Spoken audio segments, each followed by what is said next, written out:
Berbeda dari biasanya, milad Yayasan Sanggar Budaya Kalimantan Selatan ke-52 di tahun 2019 ini dirayakan secara sederhana di panggung terbuka Taman Budaya Kalimantan Selatan. Perayaan yang bertajukan Syukur Doa Wan Fatwa Budaya ini hanya dirayakan oleh puluhan warga Sanggar Budaya saja.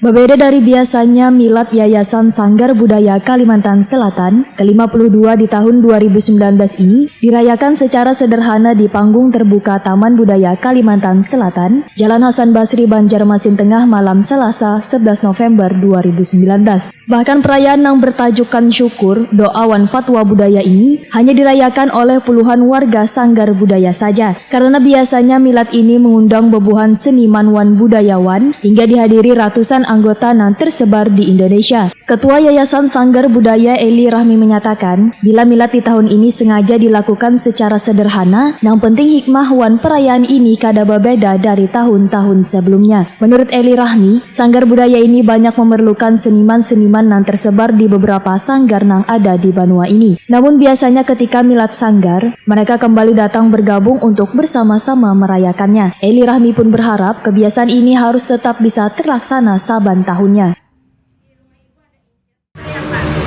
Padahal dalam kurun waktu itu beliau berdua ini kemana-mana. Ada alat musik, kalau Alun bersedia dengan siapa, Rahma.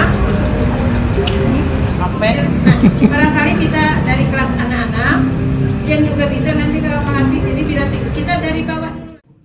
Sementara itu, Ketua Kelompok Studi Seni Sanggar Budaya Kalimantan Selatan M. Ilham menyatakan, sesuai dengan misi Sanggar Budaya, maka anggotanya diminta untuk aktif dalam berkesenian, sehingga kedepannya bisa mengisi pos-pos nang kosong untuk kemajuan seni di Banua ini. Momentum milad tahun ini diharapkan, ujar M. Ilham, akan menambah solid wan memiliki rasa kebersamaan di Sanggar Budaya, agar menciptakan ruang-ruang yang bermanfaat bagi sesama wan pecinta seni lainnya. Sehingga visi atau cita-cita kita yang mana kelompok studi itu harapannya menjadi pengisi pos-pos yang kosong untuk kemajuan kesenian Kalimantan Selatan. Itu visi kita. Yang kedua,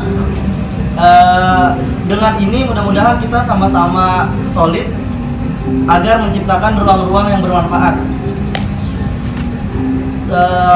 Harapannya, aku pribadi, ulun pribadi, orang-orang yang ada di Sanggar Budaya, orang-orang yang ada di kelompok studi Sanggar Budaya itu dapat bermanfaat bagi kelompok studi, bagi Sanggar, dan bagi orang lain.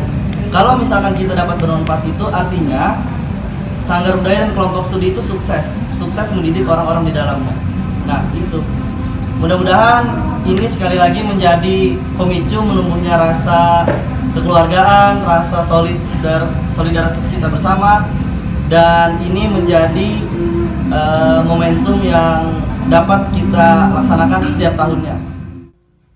Walaupun milad di tahun ini kadada lagi bahurup kado antar sesama anggota Sanggar Budaya, namun perayaan berdirinya Sanggar Budaya Kalimantan Selatan pada tanggal 1 November 1962 ini tetap menghadirkan nasi halarat nang sudah menjadi ciri khas saban tahunnya. Selain itu, anggota nang tatuha di Sanggar Budaya nang memberikan suguhan makanan kepada anggota nang muda pun tetap ada sebagai bentuk rasa saling kekeluargaan nang kadang mengenal batas waktu wan usia.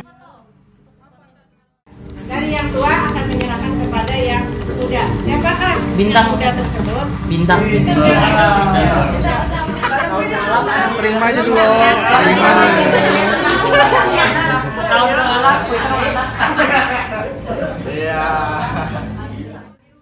Dalam kesempatan ini, puluhan anggota Sanggar Budaya Kalimantan Selatan ini pun kada lupa untuk berdoa pada sang pendiri yayasan, yaitu almarhum Datu Mangku Adat Ajim Aryadi.